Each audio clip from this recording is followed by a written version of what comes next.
5ই August, আজকে 4ঠা August, আগামীকালকে 5ই August, ঐতিহাসিক 5ই আগস্ট 2024-এর এই দিনে বাংলাদেশ আওয়ামী লীগ সরকারের দীর্ঘ শাসনামলের রাতের ভোট, দিনের ভোট, বিভিন্ন ভোটের অবসান ঘটেছিল।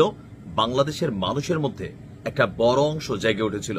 আওয়ামী লীগের লক্ষ লক্ষ কোটি কোটি নেতাকর্মী থাকার পরেও মানবিকভাবে, মানসিকভাবে দুর্বল হয়ে গেছিল।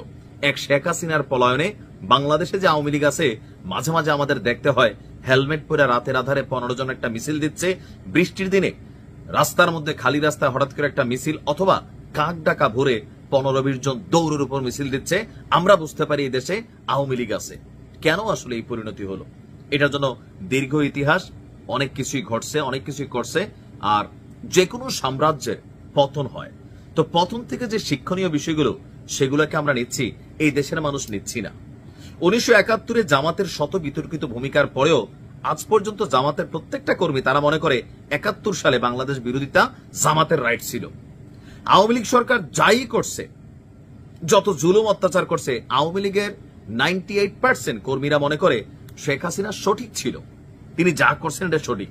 এই টেন্ডেন্সির কারণে বাংলাদেশ সামনের দিকে যাইতে পারে না। কথা বলছি আগামী কালকে কি ঘিরে বাংলাদেশে এই মুহূর্তে সরকারের মধ্যে উত্তেজনা আছে, টেনশন আছে। হাজার হাজার গোয়েন্দা বিভাগ, আমাদের পুলিশের যত ডিপার্টমেন্ট আছে, এনএসআই, ডিজিএফআই, যতগুলো ডিপার্টমেন্ট আছে, প্রত্যেকেই আগামী কালকের জন্য সচেতন। কারণ 5ই আগস্ট ঘিরে বড় ধরনের একটা পরিকল্পনা রয়েছে আওয়ামী লীগের, এমনটা দাবি করেছে বিভিন্ন সংস্থা, গোয়েন্দা মন্ত্রণালয় আর বিভিন্ন যে সেক্টরগুলো আছে। আর এই দিনটাকে ঘিরে অলরেডি বাংলাদেশের বিভিন্ন জায়গায় সরকারের বিভিন্ন অভিযান চলছে। আমি যদি বলি, এদিনে আওয়ামী লীগ বড় কোনো ঘটনা ঘটাবে আর সেই নাশকতাকে ঠেকাতে সারা দেশে বিশেষ অভিযান শুরু করেছে পুলিশ। 3 আগস্ট থেকে 24 ঘন্টায় শুধুমাত্র রাজধানী ঢাকাতেই বিভিন্ন এলাকায় কার্যক্রম, নিষিদ্ধ থাকা আওয়ামী লীগ এবং এর অঙ্গ সংগঠনের বিভিন্ন নেতাকর্মীকে গ্রেফতার করা হয়েছে 21 জনকে। সারা বাংলাদেশের বিভিন্ন জায়গায় এই গ্রেফতার চলছে। কেন? গেল 2 থেকে 3 দিন আগে আমরা একটা নিউজ দেখছিলাম যে বাংলাদেশ আওয়ামী লীগের একটা বড় ধরনের কমান্ডো বাহিনী তৈরি করা হচ্ছে, আর এটাকে লিড করছেন খোদ ভারতে থাকা শেখ হাসিনা, সাবেক স্বরাষ্ট্রমন্ত্রী, এবং আমাদের সেনাবাহিনীর একজন মেজরের নামও কিন্তু কানেক্টেড হচ্ছে, যিনি গ্রেপ্তার হচ্ছেন, এবং তার স্ত্রী এসপিও কিন্তু এই মুহূর্তে জিজ্ঞাসাবাদে আছেন। তো এই পরিস্থিতিতে ডক্টর মোহাম্মদ ইউনূসের সরকারের মধ্যে একটা ভয় তো আছে, আওয়ামী লীগ ফিরে আসবে, আওয়ামী লীগ উঠতে পারে। আবার গোপালগঞ্জে এনসিপির সাথে যা ঘটছে, এগুলো দেখার পরে ভয়ের জায়গাটা কিন্তু থেকেই যায়।